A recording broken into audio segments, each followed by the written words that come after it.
आपको पता होगा 21 तारीख को पार्लियामेंट में जो नई पार्लियामेंट बिल्डिंग बनाई गई है उसमें एक घटना हुई जिसमें बीजेपी के एक एमपी ने, रमेश बिधूरी ने, दानिश अली एक और एक जो एमपी है उनके साथ कितनी बदतमीजी की, उनको गालियां दी गई, उनको आतंकवादी बोला गया, उनको उग्रवादी बोला गया और बहुत अश्लील वर्ड्स का यूज किया गया उनके लिए वहां पर। तो एमपी रमेश बिधूरी है, उनके बाजू में दूसरे एमपी बैठे थे। अगर आप वो वीडियो देखेंगे जो लीक हुई है उसमें वो सब हंस रहे हैं और हमारे जो स्पीकर है पार्लियामेंट के उनको भी हंसी आ रही थी बट उन्होंने कंट्रोल किया। आप किस तरीके से देखोगे जब एक एमपी को आप ऐसी बातें कर रहे हैं पार्लियामेंट में, तो यानी माइनॉरिटीज जो वो कहीं भी सुरक्षित नहीं है, आप कहीं भी उनको कुछ भी बोल सकते हो और गिरा हुआ फील करा सकते हो। एक ठिकाणी तुम्ही जेव्हा गल्फचे लोक येते इकडे इंडियाला तर तुम्ही त्यांच्यासाठी रेड कार्पेट टाकून त्यांचं वेलकम करत आहे आणि स्वतःच्या देशाच्या लोकांसाठी, स्वतःच्या देशाच्या मुसलमानसाठी तुमच्या मनात एवढी नफरत आहे।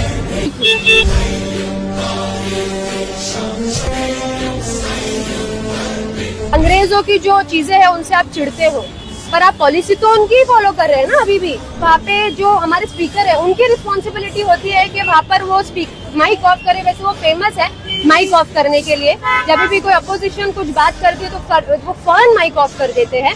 पर इस घटना के दौरान उन्होंने माइक ऑफ नहीं किया। हमको प्राइम मिनिस्टर जी से रिक्वेस्ट करनी है कि सर आप सिर्फ बीजेपी के प्राइम मिनिस्टर नहीं है, आप भारत देश के प्राइम मिनिस्टर हैं, तो ये जो घटना हुई है इसमें आप इंटरफेयर कीजिए और जल्द से जल्द जो एमपी है जिन्होंने ये हरकत की है उनके ऊपर आप कार्रवाई कीजिए। जितने भी अपोजिशन पार्टीज हैं उन्होंने आगे आकर अपना निषेध जाहिर किया है और मैं इसके लिए उनका सलाम करती हूँ कि उन्होंने एटलीस्ट आगे आके अपना निषेध जाहिर किया है इस चीज को लेकर, जबकि बीजेपी के जो लीडर्स हैं उनको खुद बाहर आके माफी मांग लेनी चाहिए थी अभी तक के और कार्रवाई उन पे हो जानी चाहिए थी। आपने कसम खाई है भारत देश को तोड़ने की, उसके टुकड़े टुकड़े करने की, डिवाइड एंड रूल करने की, तो ये पॉसिबल नहीं क्योंकि हमने भी कसम खाई है भारत देश को जोड़ने की, तो हम भारत देश को जोड़ेंगे। आप चाहे कितनी भी तोड़ने की कोशिश करें पर हम भारत देश को जोड़ेंगे।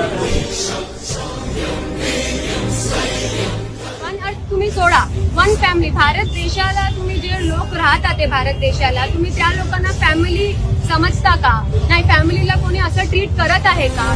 ना नारे लगाए G20 के, उस पर एक स्लोगन लिखा हुआ था जो संस्कृत स्लोगन है वसुदेव कुटुंबकम।